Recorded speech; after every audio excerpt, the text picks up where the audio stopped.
नमस्कार दोस्तों, gigabyte computer class के इस विजुअल बेसिक प्रोग्रामिंग में आप सभी का स्वागत है। दोस्तों, आज हम स्टार्ट करते हैं लेसन 14 वर्किंग विथ फाइल्स।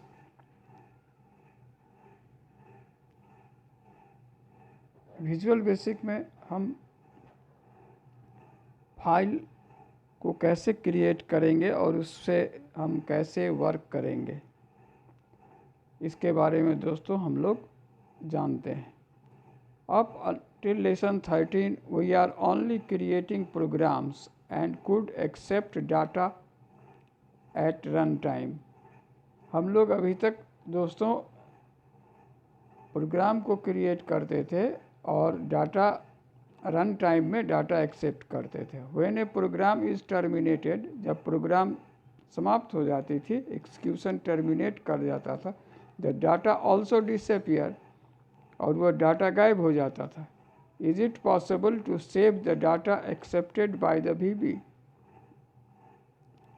क्या यह संभव है कि उस डाटा को सेव करके रखा जाए जो डाटा विजुअल बेसिक एक्सेप्ट किया? Program into a storage device such as a hard disk और डिस्केट्स और even CD-RW। The answer is possible. In this chapter, we will learn how to create file by writing them into a storage device and then retrieve the data by reading and the contents of the file using customized VB programs। इसका मतलब है इस chapter में हम लोग सीखेंगे file banana by writing them into a storage device, और उसको स्टोरेज डिवाइस पर लिखना, स्टोर करना, एंड देन रिट्रीव, और जब हमें ज़रूरत है उस समय उसको रिट्रीव कर लेंगे by reading and the contents of file using customize VB program, और उस फाइल के कंटेंट्स को हम लोग कस्टमाइज VB प्रोग्राम में यूज़ करेंगे। तो इस चैप्टर में हम लोग अभी तक जो प्रोग्राम करते थे और रन टाइम में हम डाटा को एक्सेप्ट करते थे, और जब प्रोग्राम टर्मिनेट होता था तो डाटा डिसअपियर हो जाता था। अब हम वो नहीं करेंगे। इस चैप्टर से हम लोग करेंगे जो फाइल क्रिएट करेंगे और डाटा को स्टोर करेंगे। डाटा जो होगा writing them into a storage device, storage device पर उसको लिखेंगे, स्टोर करेंगे और फिर उसको रिट्रीव करेंगे डाटा, उससे डाटा रिट्रीव करेंगे बाय रीड करके, और उसका कंटेंट्स जो है उस कंटेंट्स जो है उसको कस्टमाइज VB प्रोग्राम में यूज़ करेंगे। तो यहाँ तक दोस्तों हम लोग समझ गए। अब creating file, the create file use the following command: open space within quotes file name for output as hash file number. इस तरह से हम ओपन करेंगे। Each file created must have a file name and a file number for identification. उसमें प्रत्येक file जो create होगा उसका एक यूनिक नाम होगा और उसका यूनिक नंबर होगा। As for the file name you must also specify the path where the file will reside. For example, open C:my document sample.txt for output as #1। इसका मतलब हुआ दोस्तों, यहाँ तक इसका मतलब हुआ will create a text file. .txt का मतलब टेक्स्ट फाइल होता है। By the name of the sample.txt in the my document folder. My document जो है वो फोल्डर का नाम है। The accompany file number is I. If you wish to create and save the file, if you wish to create and save the file in A drive, simply change the path as follows. अब हम जो है अगर ए drive में इसको save करना चाहते हैं, create and save the file A drive, तो ओपन वहाँ सी कॉलन के जगह पर ए कॉलन देंगे। सी कॉलन का मतलब सी ड्राइव में, ए कॉलन का मतलब ए ड्राइव में। Open with in quotes A colon \sample.txt quotes close for output as #1।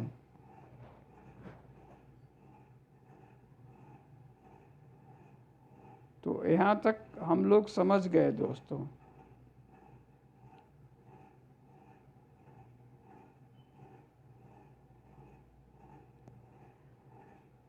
If you wish to create a HTML file, simple change the extension to .html। अगर हम text file के जगह HTML file open करना चाहते हैं, create करना चाहते हैं, तो वहाँ पर हम एक्सटेंशन नेम को चेंज कर देंगे, वहाँ .html लिखेंगे और पूरे कमांड्स होगा open space within quote C colon, ये सी ड्राइव में हुआ, \my documents ये फोल्डर का नाम हुआ, \sample.html ये फाइल नेम हुआ, कोड्स क्लोज फॉर आउटपुट ये मोड हुआ, एज #2 ये फाइल नंबर हुआ।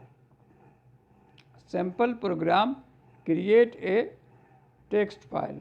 अब सैम्पल प्रोग्राम में टेक्स्ट फाइल कैसे क्रिएट किया जाएगा इसको हम लोग देखते हैं। Private sub create -click function, dimension INTMSG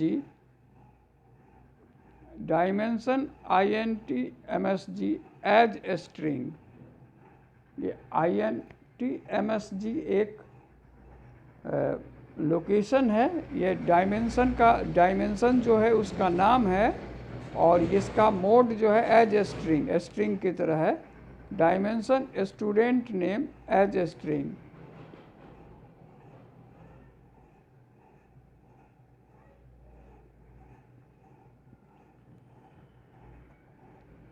अब open with in code C colon \my document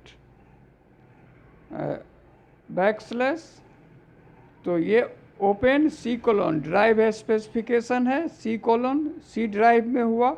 my document ये जो है माई डॉक्यूमेंट जो है दोस्तों ये फोल्डर का नाम है। sample.txt जो है ये फाइल नेम है। Within quotes for output as #1 for output as #1 ये जो है #1 जो है फाइल नंबर है। INTMSG equals to MSG box function file sample.txt open. तो यहाँ तक हम लोग जो है समझ गए सभी।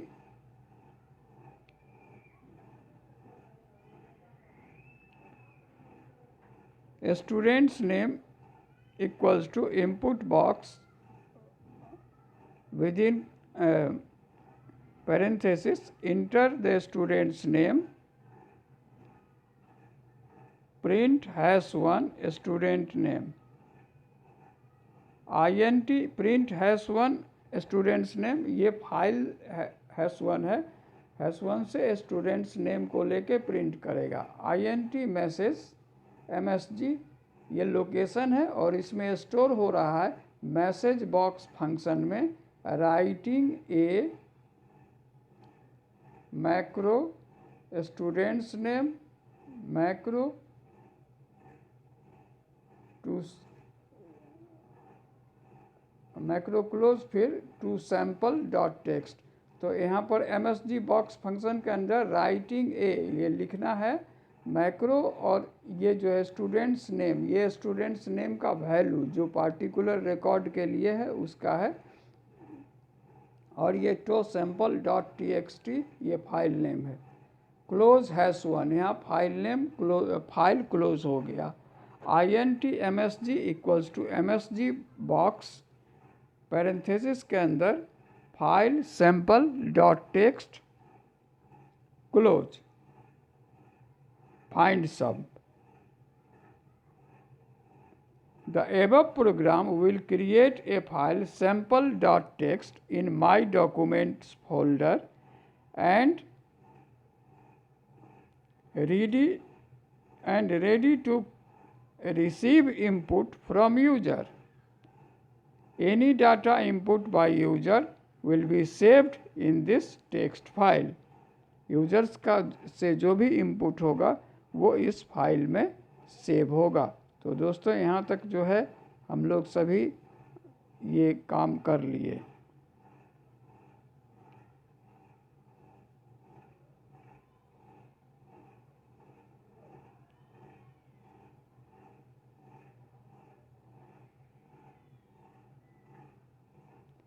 अब reading file.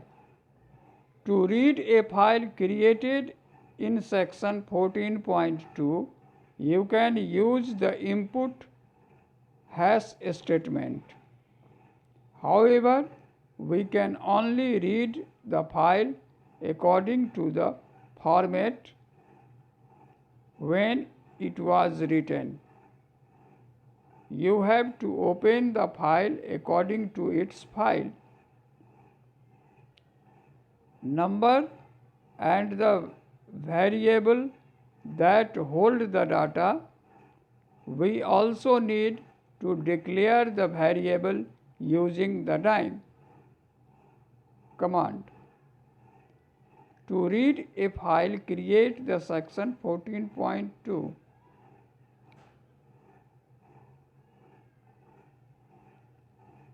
You can use the input hash statements. However, we can only read the file according to the format when it was written. जैसे फाइल फॉर्मेट में फाइल लिखा गया है उसी के तरह अकॉर्डिंगली हम उसको रीड कर सकते हैं। We have to open the file according to its file number. File number के आधार पर हम उसको ओपन कर सकते हैं। And the variable that hold the data, और जो वेरिएबल जो डाटा होल्ड कर रहा है, we also need to declare the variable using the dimension command. Sample program reading file. अब दोस्तों फाइल रीड करने का जो सैम्पल प्रोग्राम है वो कैसे है, तो पहला लाइन है private sub reading -click function dim variable 1 as a string. ये डायमेंशन का नाम है वेरिएबल 1 और इसका टाइप है स्ट्रिंग। ओपन C ड्राइव में ओपन हो रहा है। माई डॉक्यूमेंट्स ये फोल्डर का नाम है। sample.txt ये फाइल नेम है। फॉर इनपुट एज #1 इसको रीड करना है, इसीलिए इनपुट मोड में खोला गया है। दोस्तों जो है इसमें जिस फाइल से हम कुछ रिट्रीव करना चाहते हैं तो उसमें जो है उसको हम इनपुट मोड में ओपन करते हैं, और जिसमें हमको कुछ लिखना है जिसको में राइटिंग है तो उसमें या something we want to store on that, तो उसमें जो है वो आउटपुट मोड में उसको रखा जाता है। दोस्तों इसका एक एग्जाम्पल ले लेते हैं। जैसे आप बाज़ार से मार्केट से कोई नई नोटबुक लाते हैं तो वो बिल्कुल जो है कॉपी लाते हैं तो बिल्कुल ब्लैंक होता है, और तब आप उस कॉपी को ओपन करते हैं तो आपका मोड जो है वो इनपुट मोड नहीं होता है, रीडिंग मोड नहीं होता है, राइटिंग मोड होता है। तो वहाँ पर आप लिखना चाहते हैं, तो जब भी राइटिंग मोड होता है तो वो आउटपुट मोड होता है, जब उसमें हम कुछ डालते हैं और इनपुट हम उससे कुछ लेते हैं। तो इस तरह से जो है तो इनपुट मोड में हम फाइल कब खोलेंगे, आउटपुट मोड में फाइल कब खोलेंगे, तो ये ध्यान में रखना होगा। और कुछ ऐसे होते हैं जिसमें हम दोनों मोड में खोल सकते हैं, इनपुट आउटपुट दोनों काम लेना है तो उसको अपेंड मोड में खोला जाता है दोस्तों। तो अपेंड मोड में भी फाइल खोला जाता है जिसमें दोनों काम किया जाता है। जैसे आप समझ लीजिए जो नोटबुक जो है उसमें 50% आपने यूज़ कर लिया है, लिखा है, और 50% ब्लैंक है, उसमें आप लिखेंगे। अब आप उस नोटबुक से दो काम ले रहे हैं, आप प्रीवियस जो क्वेश्चन आंसर है उसको याद भी कर रहे हैं और टाइम मिल रहा है तो उसमें नया क्वेश्चन नोट्स भी लिख रहे हो। तो यहाँ रीडिंग और राइटिंग दोनों हो रहा है। तो इसमें जो है इस तरह से अगर किसी फाइल में करना है तो उसको अपेंड मोड में ओपन करते हैं। वैसे रीडिंग के लिए इनपुट मोड और राइटिंग के लिए आउटपुट मोड। अब यहाँ इनपुट #1 वेरिएबल 1, तो इनपुट #1 वो फाइल 1 ओपन हो गया और वेरिएबल 1 उसका text1.text इक्वल्स टू वेरिएबल 1। अब वेरिएबल 1 जो है वो text1.text लोकेशन में स्टोर हो गया। क्लोज #1, तो ये फाइल क्लोज हो गया। इंड सब। तो यहाँ तक जो है ये प्रोग्राम था और यहाँ तक जो है हम लोग समझ गए। यहाँ पर फिर से हम इसको एक बार कर देते हैं दोस्तों। Private sub reading hyphen click function dimension variable 1। Variable 1 जो है ये डायमेंशन जो है ये एरी जो बनाया उसका नाम है वेरिएबल 1। और ये किस टाइप का है, तो स्ट्रिंग टाइप का है। इसमें न्यूमेरिक इंटीजर टाइप का नहीं है, इसमें नंबर नहीं, इसमें स्ट्रिंग है। ओपन सी कोलन का मतलब हो गया हम फाइल ओपन कर रहे हैं जो है सी ड्राइव में। माई डॉक्यूमेंट्स ये फोल्डर का नाम है, sample.txt फाइल का नाम है। For input as #1। अब इनपुट मोड में हम इसमें हम इस फाइल से हमें रीड करना है, इसीलिए फॉर इनपुट लिखा जाएगा। अगर हम इसमें राइट करते तो फॉर आउटपुट लिखा जाता है। एज #1 जो है ये फाइल नंबर है।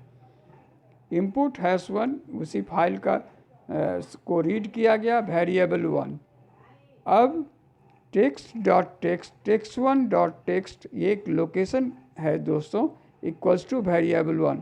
अब ये वेरिएबल 1 जो है जो वेरिएबल 1 में जो डाटा है जो इसका वैल्यू है वो text1.text में स्टोर हो रहा है। और उसके बाद क्लोज #1, उसके बाद ये जो है क्लोज हो रहा है। एंड सब, तो ये क्लोज हो गया।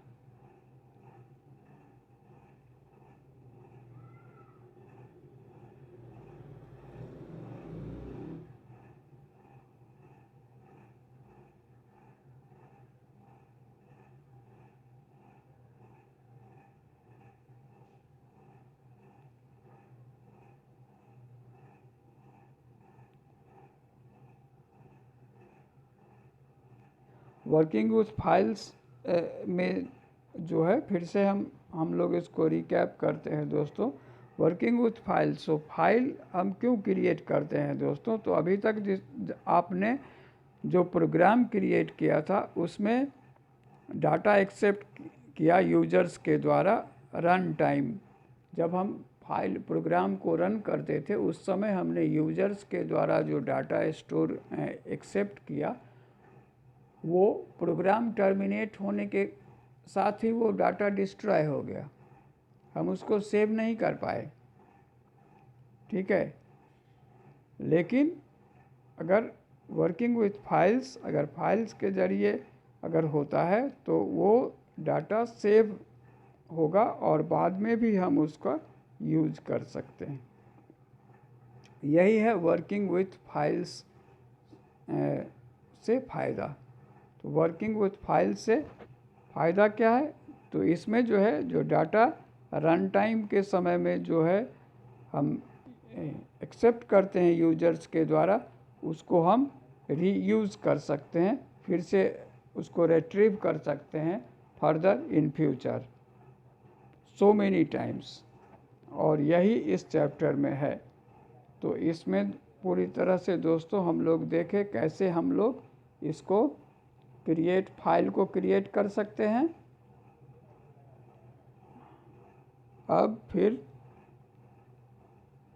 उसका प्रोग्राम देखें, फिर उसका कैसे ओपन करना है उसका सैंपल देखें, प्रोग्राम क्रिएटिंग टेक्स्ट फाइल का सैंपल देखें, फिर रीडिंग फाइल ये कैसे होगा, फिर उसका सैंपल प्रोग्राम रीडिंग फाइल का देखें। और इस तरह से जो है ये पूरे सेशन कंप्लीट हो गया। तो आज का वीडियो आपको अच्छा लगा होगा दोस्तों।